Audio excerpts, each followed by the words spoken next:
Dumelang le kae ba haeso to all my YouTubers. Hello guys. To the youth and our elders. You are with the Child Human Rights Defenders on our YouTube channel. We are from Save the Children. And with us we have the Junior Council. My name is the Princess Onkgopotse Rammutla. And a very good morning to everybody at home. I am Tshepang Mashitwa, well known as those people out there. Today we're having our honorable guest, Mr. Kamohelo Malikane. Can you please introduce yourself to me? Hello to all the listeners and viewers. I'm Junior Councilor Kamohelo Malikane and I'm honored to be here. Well, today's topic we're gonna be sharing with you guys how Kamohelo's journey has been like. How Kamohelo was, how Kamohelo got to be a junior councillor, his journey throughout, and his passion of doing what he of doing what he loves. And also, our topic today will be focusing on also child participation. After finding out how his journey was, he's gonna let us know more about child participation.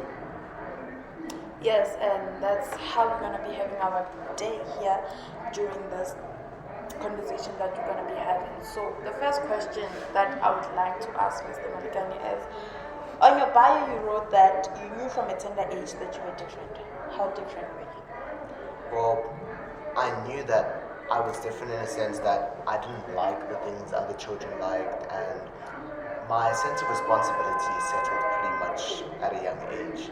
And I knew that there were certain things I had to take up, such as knowing how certain things work in the house while other children were playing. And I would constantly think, my friends they probably don't know what this is, they don't know how to do this. Why must I learn that? But I understood why I needed to learn those things at a young age. So I think that's what set me out from the other children. So you were different from your age mates? Yes.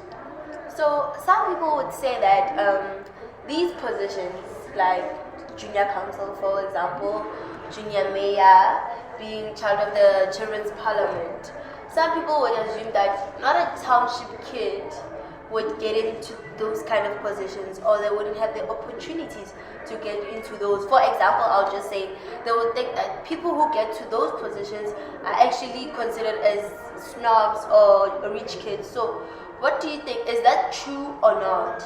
That isn't true, The JSC has representatives from all schools around Johannesburg. There are numerous children from different schools, and that isn't true, This idea that only the elite children dominate the way things work there, it really isn't true. And I understand why people may think that, given that some have more opportunities than others, the JSC really is an inclusive program, and it's a really comfortable space for everyone to just get to know each other and just gel well. There isn't anything like that. Everybody's welcome. Absolutely. So you decided to be a community activist. Yeah. Why? Why did you decide? Well, as I said earlier on, my sense of responsibility settled in pretty early. So I noticed a few things that I wouldn't notice in any other communities, because having spent time in Deep Kloof and growing up there, in a way, I realized that there are certain opportunities that aren't accessible for other kids. And it's my duty as someone who has the best of both worlds to know that and to give those children a voice and talk about the issues that they're facing, their inability to go to school, the fact that water isn't always accessible for these children. So I just thought it's a good thing to use my platform to advocate for those children. So since some parents wouldn't allow their kids to get into other things because they would think that the kids are not being totally honest about what they want to do, or maybe like a kid has a passion about something but the parents doesn't have enough information how to help the kid to get into that position. So what do you think could be the advice of how do you start and how do you get to the position that you want to be? For example, how did you start with your journey as a junior, before as an activist, then to get to junior council? How did you start, and what can you tell the other kids that they can do this and this in order to get where they want? So I think it really all starts with asking yourself the very generic question, what can I do? what do I want to do, and realizing that progressing towards a particular place doesn't require you to have like a pre-made title. So the idea that because someone has a title, they're able to achieve all these things, it isn't true. You know, not everyone who holds a particular position will be influential to you. And I think that's the first step of understanding and getting to that place that you want to be. But I also think really just asking people, just finding out how they came to be and what drove them to be who they are, what processes they had to go through, and who they went to for advice. Because it's also important to remember that these kinds of things, you don't do them alone. As much as we try, you really can't do it by yourself. I think that's pretty much all you need to know if you want to get to a particular place. Just ask and know, and ask yourself questions and be honest with yourself in the beginning. Yeah, right. So you also mentioned that you were raised by a community, right? And there's this term used that it takes a village to raise a child. There are people out there who don't understand the term or what it means. So can you please elaborate to them what it means and how you got to the point to say that? So it basically means that there are certain lessons in life that you won't get taught by your parents or your guardians. You'll get taught by the people you surround yourself the most with. It could be quite literally you being in a particular situation and you don't know how to get out and you're flustered, and someone in the community comes up to you and says, no, you don't hold this way, you hold it this way. If you ask for directions, people will help you. And eventually, once you get comfortable with your surroundings, people get to know you as a person and you get to know them. And I think that's what I value most about a lot of communities I've engaged with. There's a lot of, there's just a sense of family. You may not know someone, but you respect them. So there are certain values that you won't always be taught by your parents, and that's really what it means for me to be raised by a village. Yeah. Okay then, can you just briefly tell us, I don't know how long it will take, but briefly tell us about your journey from where you started until where you are right now. Like from a kid who's from a childhood, which is normal parents, like well-being, you're good, to a kid who is now a teenager, who is who is now claimed as the junior councilor. Like, how has your journey been? My journey was a pretty interesting one, to say.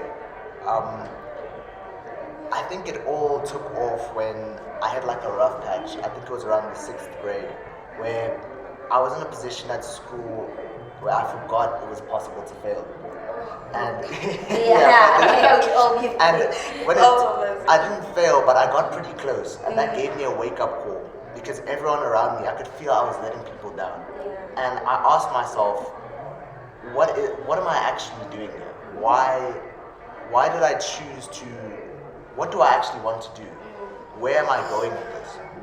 And that's when I realized, the things that I hate, I can't justify why I hate them, except for the fact that it hasn't gone well. And all the times it hasn't gone well, I had just premonitions about how it's going to go. I hated talking in public. I really did, because I used to do terribly with my speeches. So once I figured out why I hate things and realized I don't have a justification for it, that really began to change how I view everything that I ended up being. Yeah. So you used your position to say what most of the youth aren't able to say right now. Can you clarify to me, to others out there, what that actually means to you? So, children in disadvantaged areas won't necessarily have a platform like this to speak. So that would be them, certain areas they don't have water. So it became mandatory for them to carry water as part of their stationery. And yes, that was, we did learn about that on the news, but we don't actually get to see what it's like for those children to go to school and you haven't washed or you don't have enough water so to drink, of course. So I think that's what I mean by saying I'm advocating for those children, because they aren't able to tell the story for themselves, but I've I've been there before, and I grew up there, so I know what it's like to wake up in the morning and there's no water to wash. So yeah. And also, it becomes hard for those kids because obviously, some people can't. Okay, some kids actually, especially kids, because they are and you're vulnerable. You can't study at school. You can't focus when you're dehydrated, and which may also cause that when you're dehydrated, then it may cause like lack of nutrients.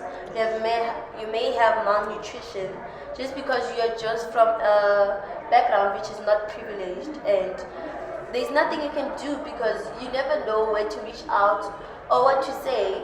And then now, when we educate about things like this, sometimes some people don't take it seriously because they don't know exactly what you're trying to do, or they don't experience what exactly are you talking about. So, how do you think we can raise awareness about such things that affect kids, affect teenagers, which also affects adults? Because obviously when you're a parent, you have to take care of your kids, and then you know that you can't do anything to take care of those children just because of something, maybe a pipe burst or something, and then there's lack of water. So what do you think we can do to advocate and to also raise awareness to make them know that these issues are real, these issues are out there, people are really suffering because of this and this and this? Yeah.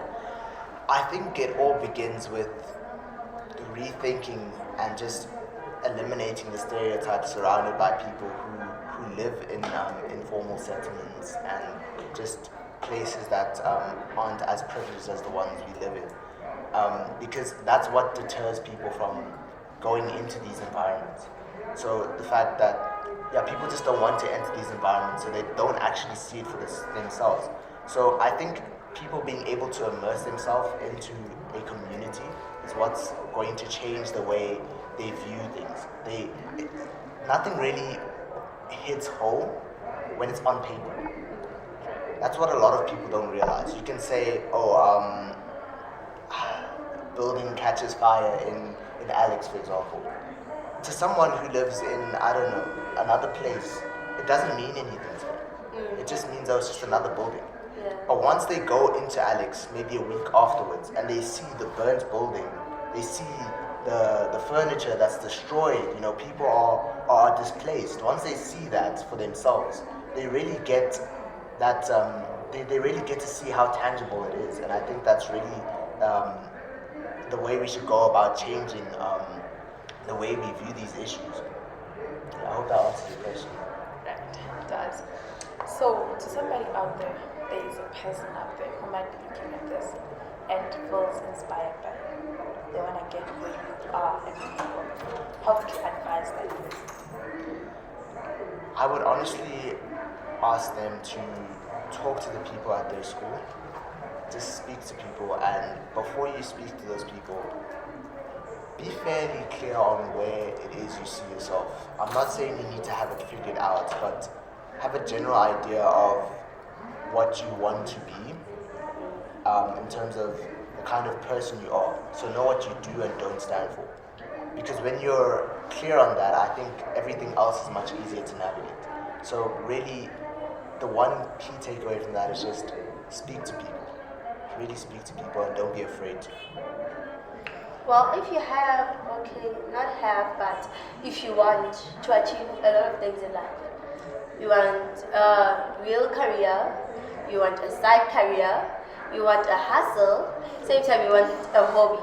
Like, for example, you want to be a doctor, same time you want to be part of the parliament, same time you want to be this and you want to be there. Like, you want to be you want to be in multiple places at the same time. Okay, not the same time, but have a lot of qualities, have a lot of abilities at the same time. How do you think a person can manage to control all those things?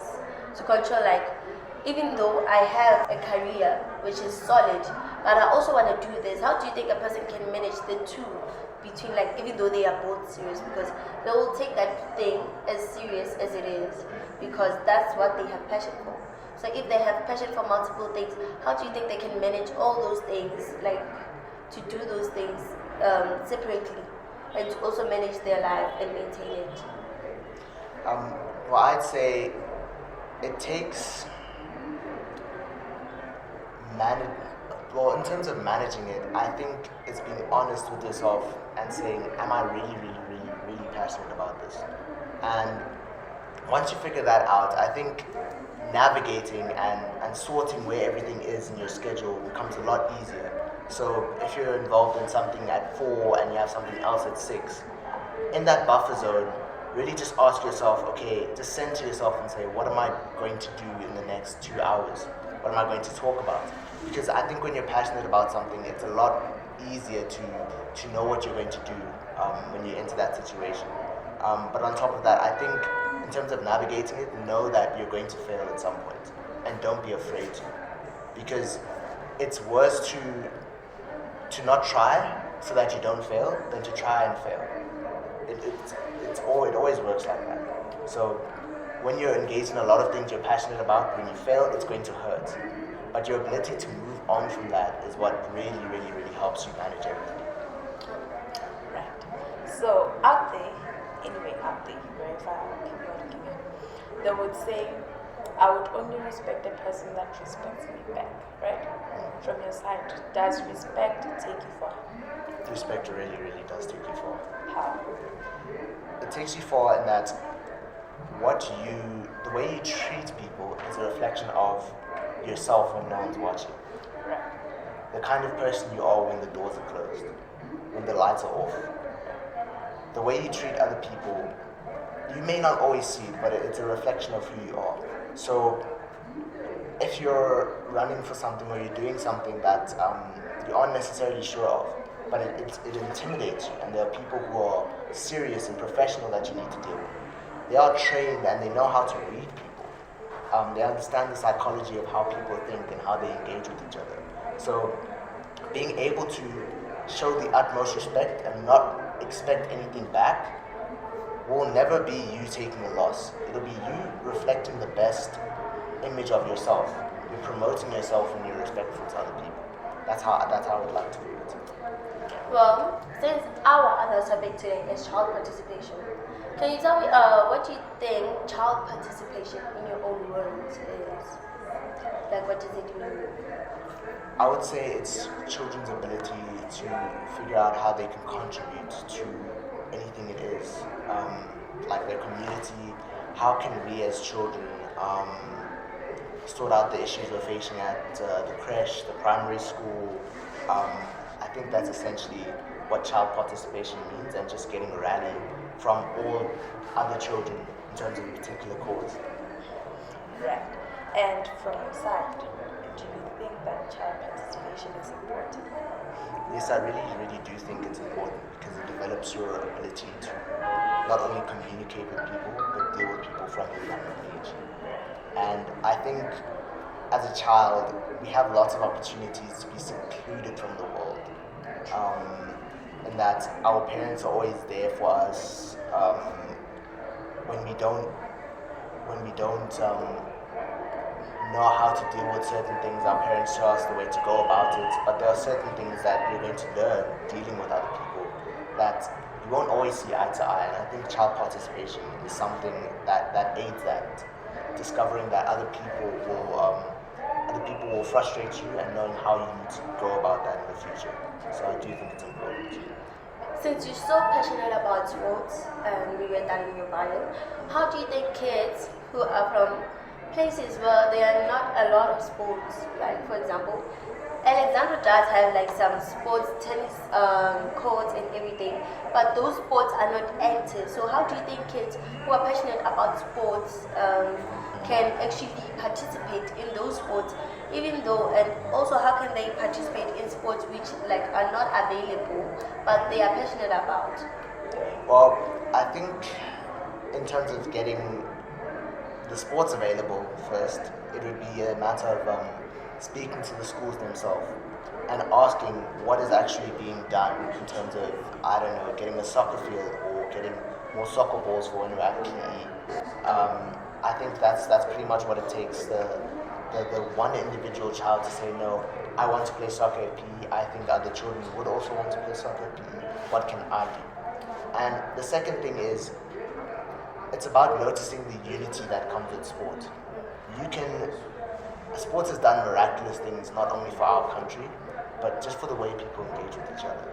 So you can play a game with someone you aren't particularly fond of, and after maybe an hour or so, you can make amends. You get to know the person, and you'll realize that what you were fighting for is pretty much futile. And I think that's really what sports brings, and people's ability to read that unity that comes in sports is important in terms of getting it available in schools and for children. Right. So, let's say there's a teenager out there, a child that wants to start a business or something like that, but they're having challenges. How does that person face their challenges with that hope? How do they face that? What kind of challenges would those be? Maybe it could be challenges financially. Still a teenager, right? That don't have money, but wants to start a business. So financially. The support from parents, friends. How does one have that balance of saying, I've got this and I've got that? Yeah. So I think it really starts with starting small. So let's say you earn an allowance from your parents. Let's say it's, I don't know, 150 rands. If you have the opportunity to go to the store and you buy, I don't know, the stock sweets, and you go to school and you sell them for, say 2 rand. That money that you could have just used on something you just play for, something you just like, you're using to get money into your business, and from there you can expand. Once at the end of the week you've made, say, 50 rands, you can just build on that and not use that 50 rands on anything, and it becomes 200 and then 300, and then you can buy something like a crate of drinks that you'll sell to people, and it just continues to expand. So I really think this idea of starting small, it really helps center the way we need to view money as something that's growing, and it's not just finite. So since you're the junior council, so do you think that children can also participate like in parliament or in our social issues? And like, can you also, if you can, list maybe platforms where they can also participate as children with issues that we are facing in our everyday lives? I do think there is space for children to advocate for issues they face. I don't believe children should I'm not advocating to create like politicians and everything, but I think the way children should view issues is simply, what can I do to solve it, and not realizing that I don't need to have a position to do something. So when someone wants to be in parliament or any particular leadership group, they shouldn't have the objective of retaining the position, but seeing what they can do for others. And I think that's the main way we can get progressive leadership from the youth in terms of like dealing with these issues. So if you live in, say, example, Deep Kloof, and there's no water for like I think a week, seeing who works with like any companies that would be able to supply maybe a small part of the community with water, even if it's just to drink. I think it's those kinds of things, without expecting anything back, that are going to drive people's ability to change these issues, especially the youth. Well, you said a mouthful. I really don't know what to say after that. But I would like to ask you, can you please advise people out there, people that just need the motivation? Don't be afraid to fail. I think it's something necessary. We need to think of it as something that's not going to deter you. It's not something that's going to hold you back. I think you should view it as something that's going to let you grow. So really don't be afraid to fail. It really is natural. And just persevere. It sounds generic for me to just say keep going, but really do keep going. Just have in mind that everyone who has made it to anywhere they wanted to go was doubted, failed at some point, even when they were really close. But the idea, the vision of them being where they wanted to be drove them. And I hope you have that vision for yourself. That's all I could ask of you. Well, before we close the show, before we close our channel, I would like to ask, where can people reach you if they need more information? Where can they get a hold of you? if maybe they need more information, if like you motivate them and they wanna get to where you are. So where can they get you? Like where can they get a hold of you? Social media platforms. Yeah, like your social media platforms. Well, I'm not really too popular on social media, but I can like give my number. It's 076 203 3855. Oh, okay. We'll just repeat that for them because people. 076 Yeah. 203 3855. And thank you to everybody that's been tuning in. Don't forget to subscribe, to like, and to follow us, Theeamplifiers, under the signature. Thank you.